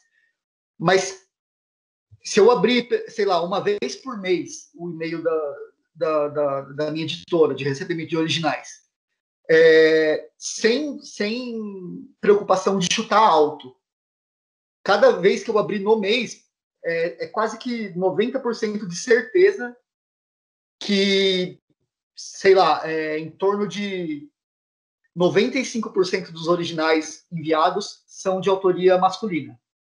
Então já é uma primeira dificuldade. Por conta de tudo que as mulheres sofrem no meio editorial, seja do mainstream, ou do independente, ou do underground, já tem essa primeira barreira. Muitas mulheres relutam a enviar os trabalhos, por vezes trabalhos formidáveis. Eu li trabalhos formidáveis nos originais recebidos. Só que relutam porque tiveram experiências ruins com leitura de trabalho enviado para editores homens. Então, eu acho que é uma primeira barreira que já diz muito sobre o que a gente querer equiparar as coisas, editar, no mínimo, o mesmo tanto de mulheres, o mesmo tanto de homens, por exemplo. Que é uma das coisas que eu pensava quando eu abri a editora. No mínimo, equiparar. Quando não ultrapassar, no mínimo, equiparar. Já equiparar já é difícil por conta disso, por conta do número de trabalhos recebidos. Aí tem a outra questão que a gente, pelo menos no meu pensamento, não adianta eu prezar a quantidade de trabalhos publicados de mulheres e não pensar na qualidade também. Eu acho que se eu tivesse prezado a quantidade só, eu estaria prestando um desserviço, no sentido de publicar só para dizer que estou publicando mulher, não publicar trabalhos que estivessem prontos, talvez, que poderiam ser revistos e melhorados, e dar a entender que aquela qualidade é a qualidade da escrita de autoria feminina, sabe? Então, tem essa questão também. Depois de toda essa questão, tem a questão de o original tá selecionado, o livro está editado, feito, e aí, para quem a gente vai distribuir esses livros? Aí já entra na questão também que a gente vem falando até agora, da dificuldade do ser independente. A gente já tem dificuldade para distribuir o trabalho. Acho que o Fabiano falou na última fala dele que no meio independente, um autor que vende 500 exemplares é best-seller. E realmente é isso mesmo. Um autor ou uma autora que vende 500 exemplares no meio independente é best-seller. Eu vou até um pouco além e dizer que, da minha experiência de trabalho com a minha editora, onde eu trabalho, sem querer esconder dados, tem lançamentos da gente imprimir 100 livros e vender 6, 3, 1. Tem lançamentos da autora, do autor não querer o próprio livro, sabe? Porque na minha editora e na Patois, a gente trabalha com a questão da publicação sem custos para o autor, e o autor pode adquirir depois o livro com desconto de autor. Então, explicando muito por cima, é esse o sistema de trabalho. E então, se o autor ou a autora não quiser gastar nada, ele não vai gastar nada, não existe obrigatoriedade de compra. Só que tem lançamentos que tem títulos que acontece isso, nem o próprio autor quer o livro. Então, é uma dificuldade primeira já do meio independente. Aí você junta isso à questão das dificuldades para as autoras, para a autoria feminina. Como que a gente vende? O que a gente busca fazer, e que agora é algo que está atrapalhando muito o trabalho, os eventos presenciais.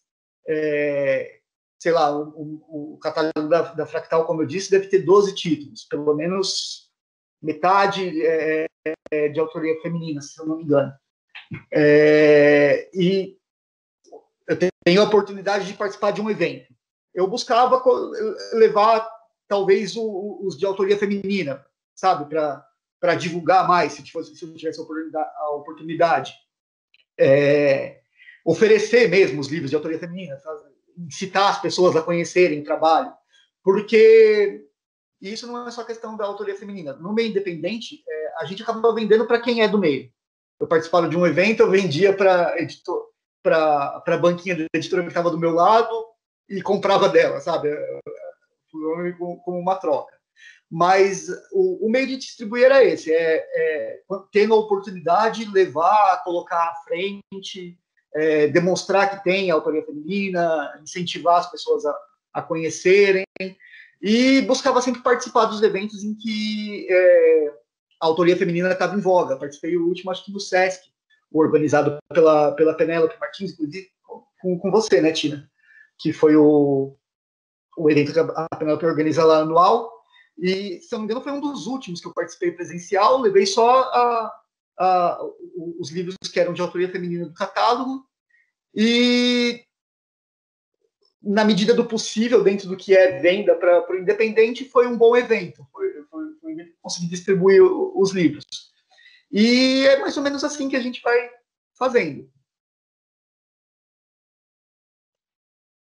A outra pergunta, que também eu acho que é meio que a gente já até falou, assim, é que a gente é do impresso, né? A gente vive do papel, né? Daquela coisa orgânica, né? Do toque, né? Não é só a questão do livro, né? De tudo que envolve isso, né? Não é. Geralmente o editor independente, ele, desde a criação, a divulgação, é ele que faz até o fomento, né? E agora, assim, o que vocês pensam, por exemplo, no momento pós-pandêmico ou agora mesmo? Como vocês veem, assim, a questão do livro impresso, das revistas e tudo mais, assim? E se vocês estão aderindo também aos e-books, essa coisa toda, assim, vocês acham que é funcional, que é válido, né? E acaba sendo mais barato também, tem essa questão, né? Até pela questão do correio, eu vejo por mim também, assim. O que vocês veem, assim, depois de tudo isso, né? E Ricardo, a questão da leitura e do governo é veto mesmo, né? Eles têm acesso ao que a gente produz e eles sabem que incomoda e como isso mexe com as pessoas, né? A leitura mexe, né? A gente vê um livro infantil, por exemplo, de uma criança, né? A gente guarda na cabeça a vida inteira, né? Então, é muito importante a leitura, né? Então, a ideia é que menos pessoas tenham acesso, e as pessoas que tenham acesso são as que controlam as mãos de obra, né? As pessoas que pobres mesmo e que não podem comprar um livro, porque um livro que você pagava 10 agora está 40, por exemplo, né? Então, a gente que gosta de comprar livro, né, de tudo mais, a gente sabe que está pesado, né? Então, eu acho que a pergunta é mais isso, né? O que a gente faz, né? Pensando junto e coletivo, ou só desabafo mesmo?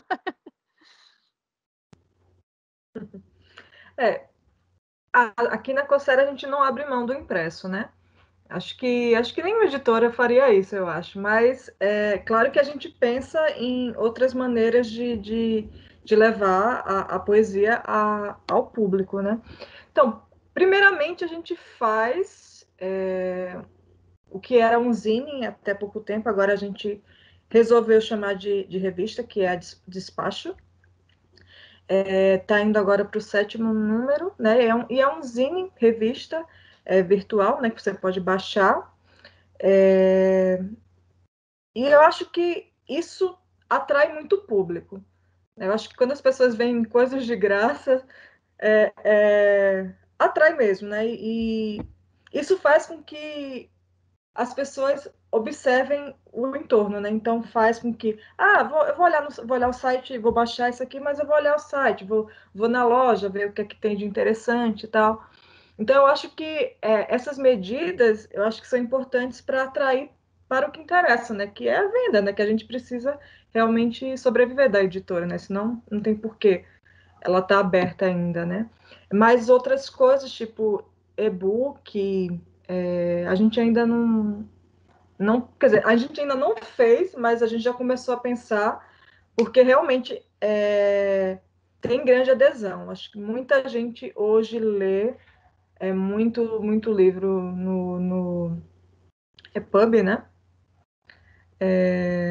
Então eu acho que a gente não só eu, né? Eu acho que toda editora deveria pensar assim, né? Mas eu acho que não devemos nunca abrir mão do impresso. A sensação de pegar um livro impresso é única, né? E de fazer também é muito legal, né?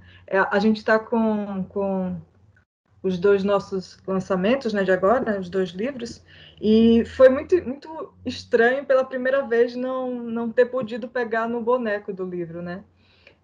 A gráfica está passando, assim, tanto as editoras quanto as gráficas estão passando também por problema, né? Muitas gráficas estão fechando, não sei se vocês já leram sobre isso. Eu tenho lido e tenho acompanhado também a gráfica que a gente sempre faz com eles, né?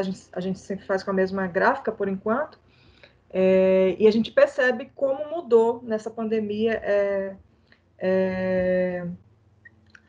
a quantidade de funcionário mesmo, né? Então, a pessoa que fazia o boneco teve que ser afastada porque não tinha dinheiro para a gráfica não tinha dinheiro para pagar, né? Essa mão de obra.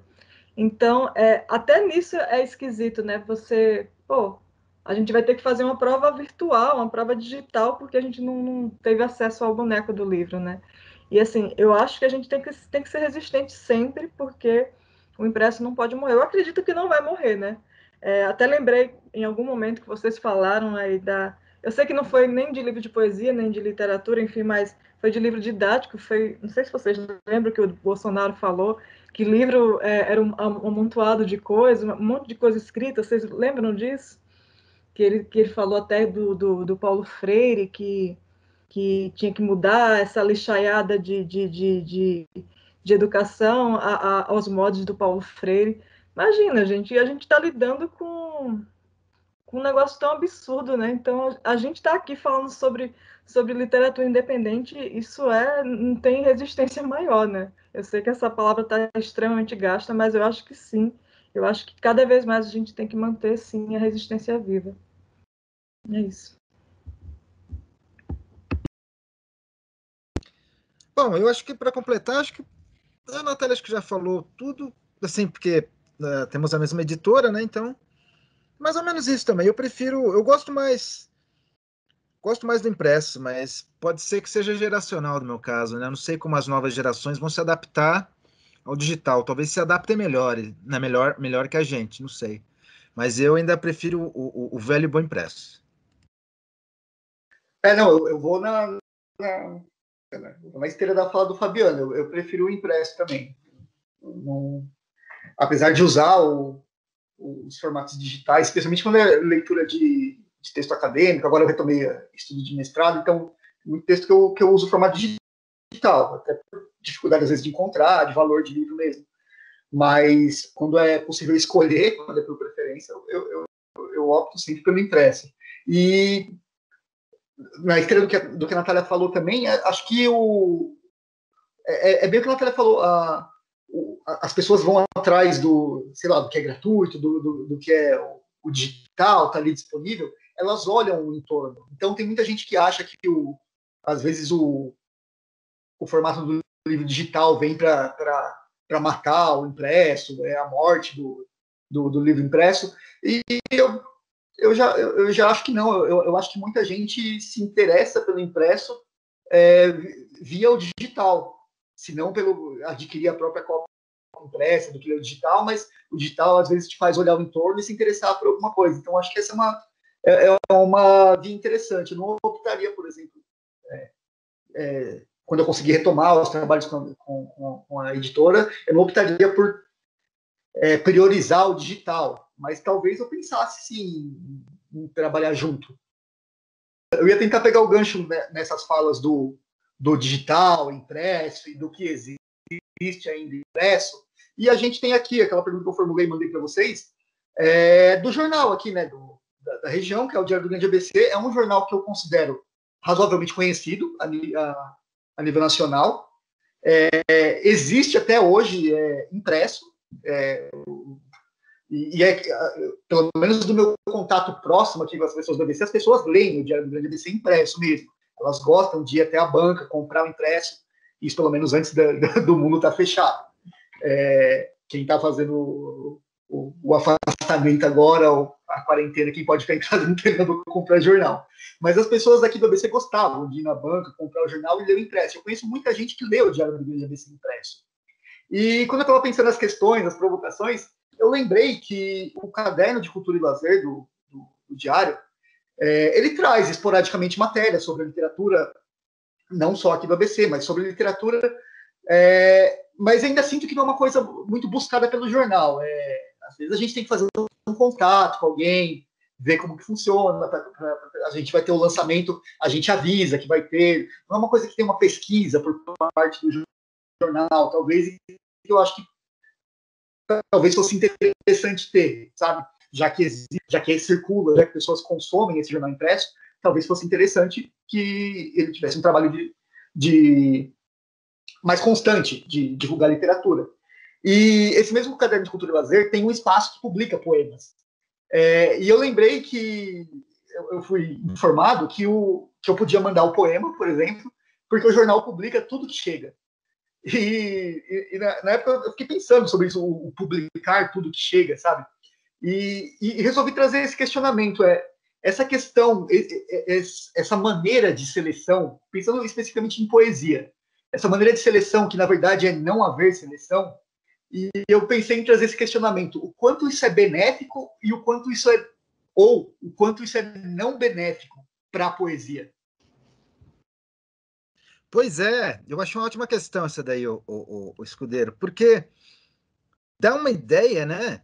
Eu acho que é uma ideia tão de prezar tão pouco a poesia, que é tipo, manda aí qualquer merda aí que a gente publica, né? E eu acho que isso é uma ideia tão absurda, né? Que obviamente não traz nenhum benefício nem para a cena de poesia, nem para o leitor de poesia, né? Porque se não é editor, não há critério, não há crítica, não há nada. E aí, nesse caso, é só o ato de escolher qualquer coisa lá para publicar, pá, joga no jornal, publica as letrinhas lá, uma palavrinha atrás de outra, né? Eu acho isso muito contraprodutivo, né? Eu acho isso também um desrespeito à arte literária. Porque você não chega lá numa publicação sobre astronomia, né? Você não vê uma publicação de astronomia, ou de economia, ou de ciência política, e fala, não, gente, para publicar aqui é só vocês mandam o que quiser, aí tá beleza, vamos publicar aqui. Chega lá na Nature, né? Fala, não, galera, aqui agora a Nature é qualquer coisa, mandou, a gente publica, tá tudo bem, né? Isso seria o quê? Isso seria a destruição desses campos. Por que, no caso da poesia, seria diferente? Não seria destruição, né? Eu não consigo entender. Então, eu acho que é venal, é péssimo.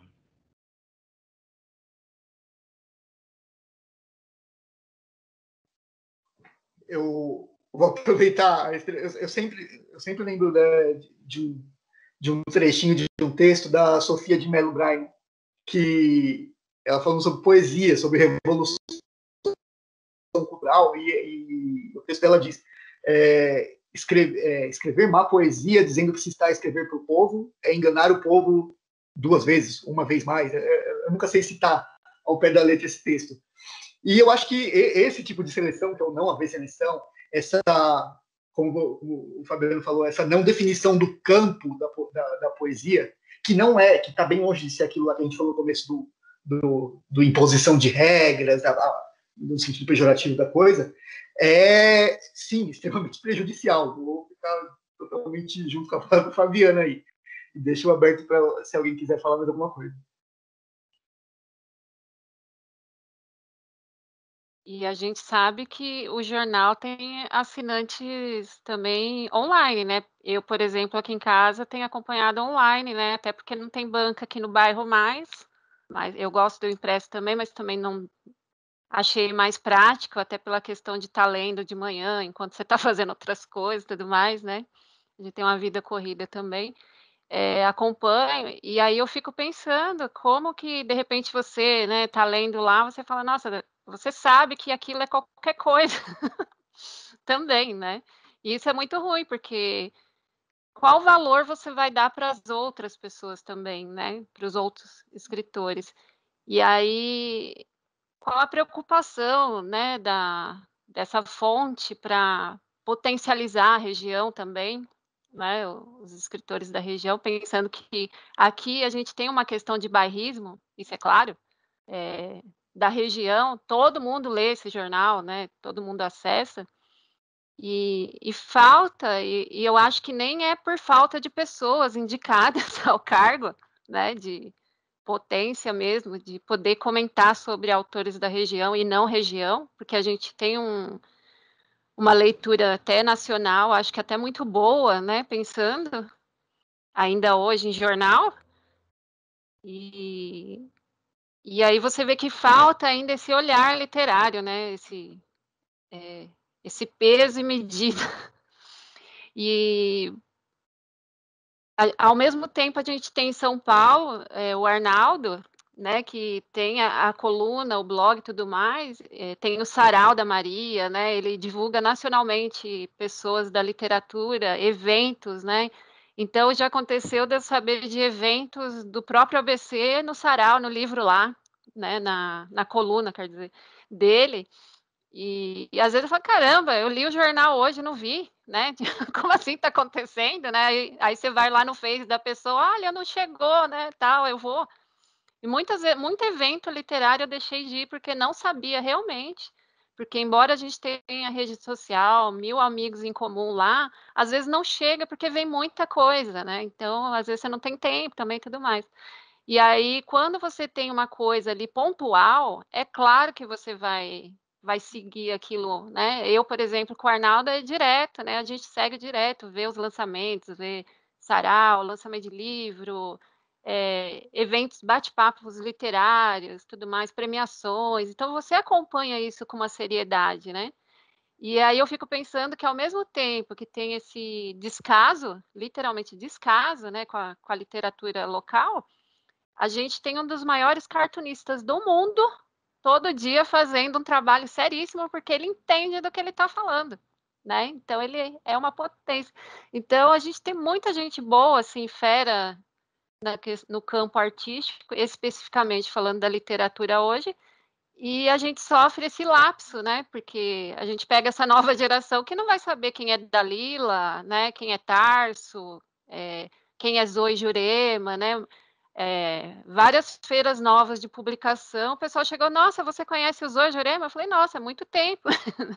e, e ao mesmo tempo, eu com outras pessoas mais jovens também, ou outras também, a gente, né, não conhece, acaba só nos eventos e de repente essa fonte impressa ainda é uma fonte de comunicação direta, né? É muito importante, porque você lê no jornal, você acredita nessa fonte, né? Então você fala, caramba, esse cara, né? Por exemplo, a própria Patuá, né? A Fractal, de repente uma matéria falando do editor do ABC, Que geralmente a gente conhece a Dalila, né, a Alfarrábio, né, isso está muito claro, assim, mas a gente tem muitas coisas legais, né, acontecendo, assim, muitos outros espaços, muitos outros escritores e escritoras e editores de todas as formas, não só independentes, né, mas de outros meios também, enfim, falta esse cuidado com a gente também, e esse olhar crítico mesmo, né, porque não dá, quando você diz que qualquer coisa serve, você está desvalorizando todo o trabalho, né, de tudo, né, toda a história daquela literatura, daquele autor, editor, tudo mais. Então, acho que a gente pode mandar para sugestões e reclamações. Vocês já falaram um pouco, mais ou menos, né, de como vocês seguem a linha de vocês, mas como é que vocês... eu falo isso para todos, né? A Tina com o zine dela e Fabiano e Ricardo com as editoras. Como é que vocês pensam a edição, a composição do catálogo da editora? O catálogo de uma editora independente, bom, enfim, eu acho que vai depender muito de cada editor, né? No nosso caso, no meu caso da Natália, a gente começou publicando poesia, então a gente vai falar, digamos, dessa linha, que é o que a nossa editora mais publica, né? Agora ela vai abrir para ensaio e para algumas outras áreas, música, tal. Mas o nosso foco ainda é a poesia. Então a gente escolhe, é muito complicado, porque a gente quer fazer toda a composição de catálogo, né? Depende de tantos fatores. Bom, primeiro que um dos nossos caminhos é trazer poesia contemporânea, né? De qualidade. Então, a gente publica aquilo que a gente acha que é poesia de sabor forte. Ainda dentro dessa linha, a gente está começando a pensar num catálogo de poesia gringa, né? Com alguns amigos estudiosos que traduzem poesia. Então, essa linha também interessa. Outra linha que interessa para a gente é a poesia lusófona, né? Poesia de língua portuguesa de outros países, né? Então, a gente publica poesia... A gente começou agora publicando os portugueses de Portugal, mas a gente quer publicar a poesia africana de língua portuguesa, né? Também isso vai entrar em algum momento no nosso catálogo, mas como a gente conversou o programa todo aqui, né? A editora independente depende de grana, então planejar é uma coisa, executar é outra. Então nós temos planos que vamos executando bem devagar, né? Então vamos tentando, isso está nos nossos planos e vamos tentar acoplar. Então isso é a poesia lusófona, a poesia brasileira contemporânea, a poesia gringa, que a gente vai incorporar um pessoal de outras línguas que não a portuguesa, e algumas coisas que a gente gosta de fazer, como reuniões, que a gente vai começar a lançar algumas reuniões de poetas, né? Um deles é o Zô Bertolini, né? O Zô, a gente vai fazer reunião da poesia dele, que deve sair. Também vai demorar um pouquinho, porque reunião, um trabalho maior, volumoso, então vai demorar um pouco.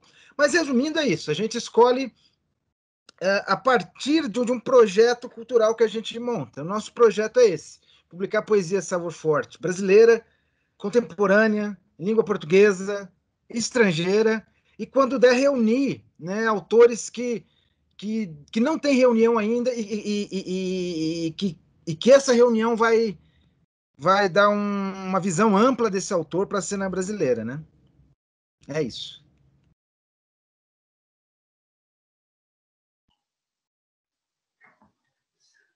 Eu acho que para essa pergunta não tem muito segredo, não.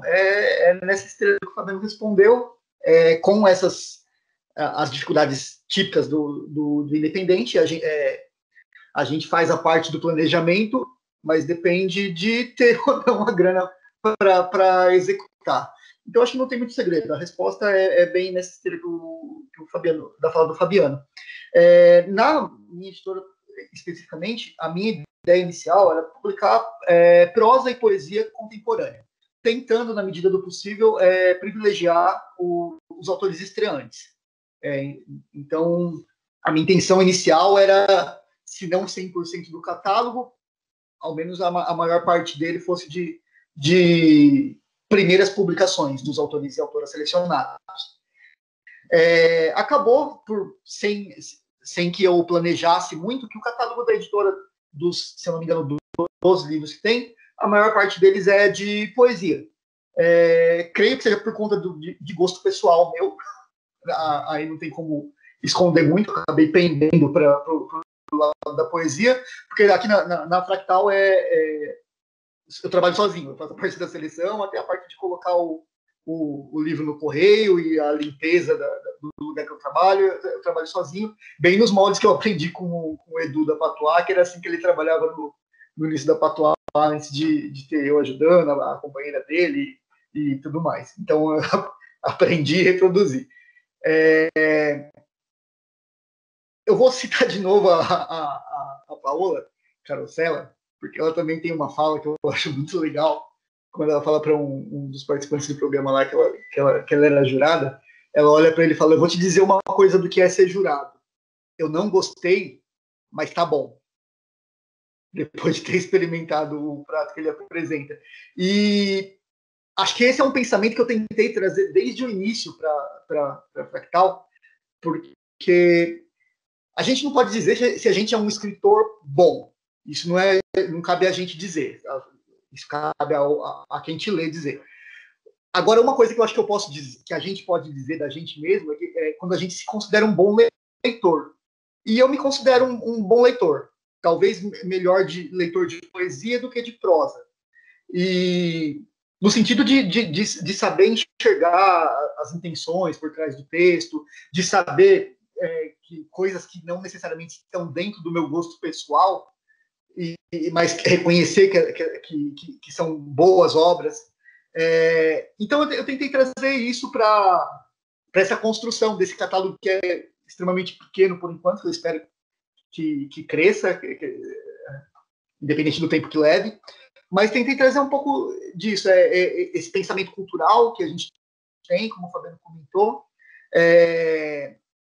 e tentando trazer boas obras e dando oportunidades especificamente para autores iniciantes. Uma outra intenção que eu tinha era priorizar autores e autoras aqui do ABC, e apesar de ter alguns autores que não são do ABC, creio que a maior parte do catálogo da minha editora é de autores daqui. E são coisas que eu quero manter. Acho que no geral é isso. E enfrentar as questões financeiras para conseguir, pelo menos, cumprir uma parte pequena do que a gente planeja. Eu acho que os trabalhos acabam tendo muitas características da gente, né, também. A gente acaba tendo um entrosamento, assim, com o que a gente gosta. Até o legal do independente é isso, né, a gente tem a gente sofre, mas a gente tem escolha. A maioria dos meus trabalhos, pelo menos na última década, assim, foi entre poesia em quadrinho e o Spellwork, que era meu fanzine de há muito tempo, de 2003, que acabou virando revista, né? E no caso da Spellwork é bem diferente, porque eu trato todo um viés artístico, cultural, independente, né? Então, são coisas que... e acabou virando uma coisa luso-brasileira também, né? Tipo, as bandas de lá, muita troca, quadrinistas e tudo mais. E acaba trazendo fotógrafos, né? Cineastas, bandas e tudo mais, e dentro de um nicho, assim, que eu gosto bastante. E é complicado manter também pela questão financeira, você acaba publicando menos, né? Dando uma segurada. O de poesia em quadrinho também é feito muito em parceria, e aí é pessoal do Brasil todo, assim, então é muito bacana, né, ver o trabalho fluindo assim. E os meus de poesia também acabam circulando, é muito do que eu estou vivendo no momento, assim, sabe? Então não tem uma fórmula, não tem assim, eu fico pensando, de repente, no formato que eu vou fazer ele, conforme ele vai acontecendo, conforme eu vou produzindo, e às vezes eu penso uma ideia hoje, amanhã acabou tudo aquilo, ele virou outra coisa, assim, sabe? E flui também, né? Eu lancei em 2019, na verdade lancei em 2020, né, devido à pandemia. Vai fazer exatamente um ano, dia 29 de abril, que é o Dia Internacional do Fanzine, um fanzine de língua portuguesa, né? Até o Ricardo participou também. Então, sou eu aqui no Brasil, né? Então, eu fiz uma pré-seleção também. O Luiz em Portugal e a Inês em Cabo Verde, mas tem uma galera, assim, de vários locais, né? Angola, Moçambique, enfim. E a ideia é a gente fazer agora outro trabalho, mas aí a gente já está pensando, de repente, fazer América Latina, não sei, né? Com outros parceiros, mas deu muito certo também esse trabalho, me trouxe bastante alegria, assim, muita gente nova, né, que eu não conhecia, assim, que publica lá também, muita gente me procura até hoje, até, para outras coisas. A gente acabou saindo outros trabalhos, né, outras parcerias, inclusive nos quadrinhos e na música, né, então eu acabei fazendo resenha de bandas de lá, tudo mais, conhecendo para o próximo trabalho que eu estou produzindo também, que agora eu sentei para começar, né, porque fazia, acho que quase 3 anos que eu não consegui fazer o Spellwork devido a fanzinados, eventos e outros trabalhos. Agora, com a pandemia, eu consegui sentar e falar, não, agora para um pouco os eventos e vamos produzir, né? Coisas minhas. E acabo produzindo alguns fanzines de outras pessoas também, mas aí vai muito da característica, né? Porque quando chega o material da pessoa, eu meio que já tenho um perfil dessa pessoa, né? Então, eu penso num trabalho muito específico.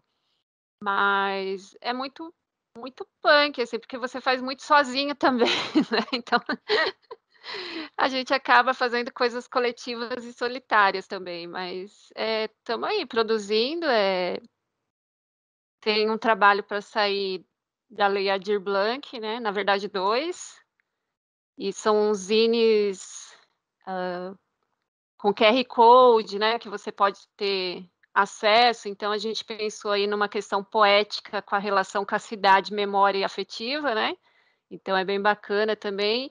E aí a gente já entrou nessa questão da pandemia também, né, como a gente não pode ficar saindo e tudo mais, tem a questão da fotografia, a gente consegue gravar vídeos, fazer as coisas e a pessoa ter acesso, né, e como é um zine, é super mais barato, super mais fácil, a pessoa pode baixar o QR Code pela internet, então são coisas que a gente está introduzindo também para dar uma característica diferencial também. Creio que é isso.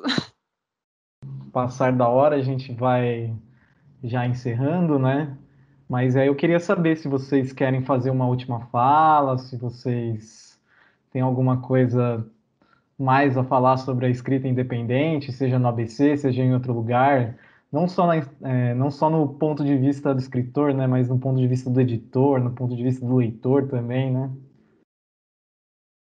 Então abro aí para suas últimas considerações e aí depois a gente faz o encerramento.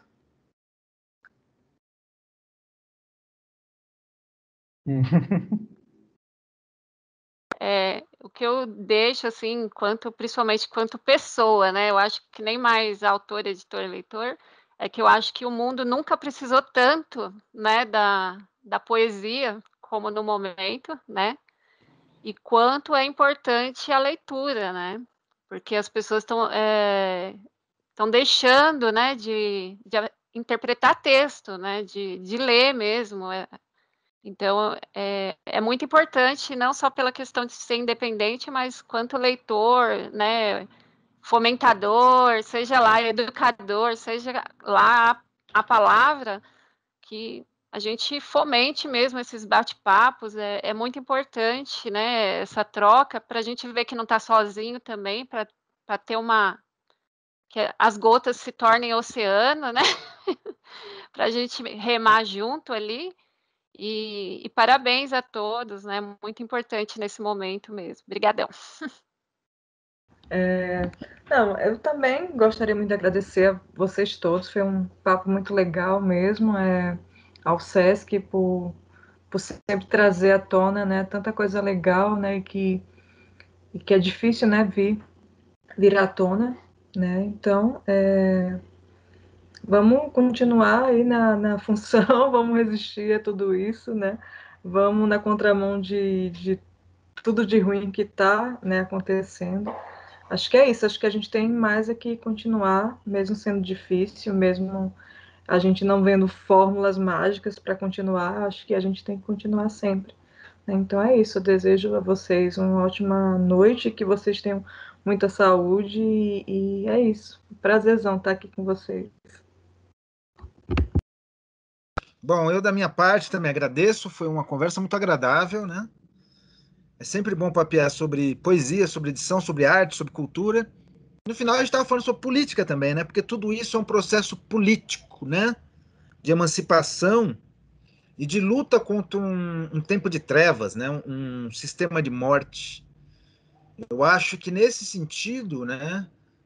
Toda a luta artística contra o sistema de morte neoliberal, hoje é válido. Então, eu incentivo sempre as pessoas a pensar em arte, a curtirem arte, né? E enfrentar o sistema de morte. Fora isso, que nós sobrevivamos, né, a essa pandemia, a esse governo fascista, e que possamos reconstruir o país. E quanto à nossa mesa, foi maravilhoso, uma ótima prosa. Muito obrigado, moçada.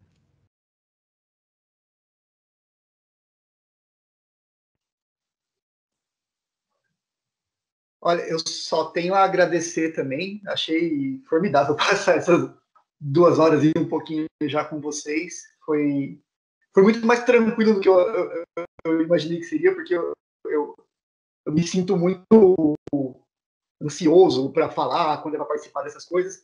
E com vocês foi formidável a sensação de tranquilidade que eu tive para fazer essa conversa, que foi de literatura e arte, e que é política, como o Fabiano falou.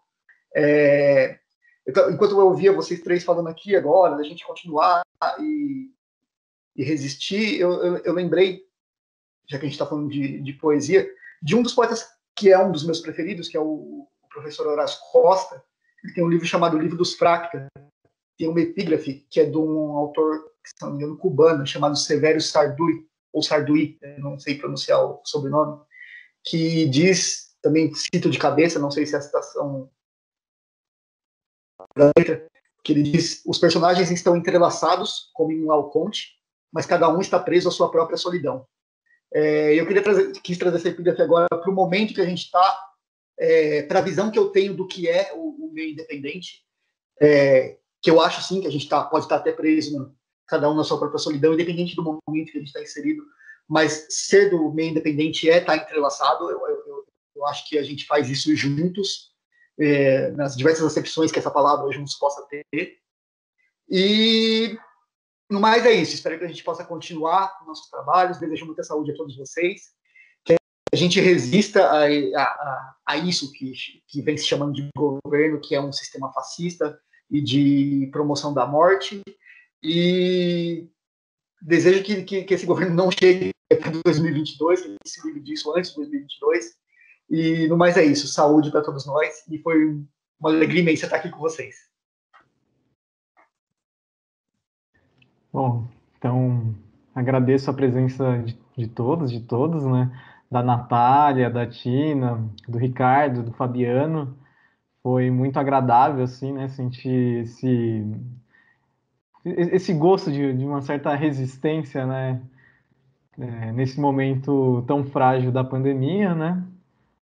Bom, queria encerrar com isso. Eu também só queria lembrar o público que o projeto Clube da Escrita ele continua.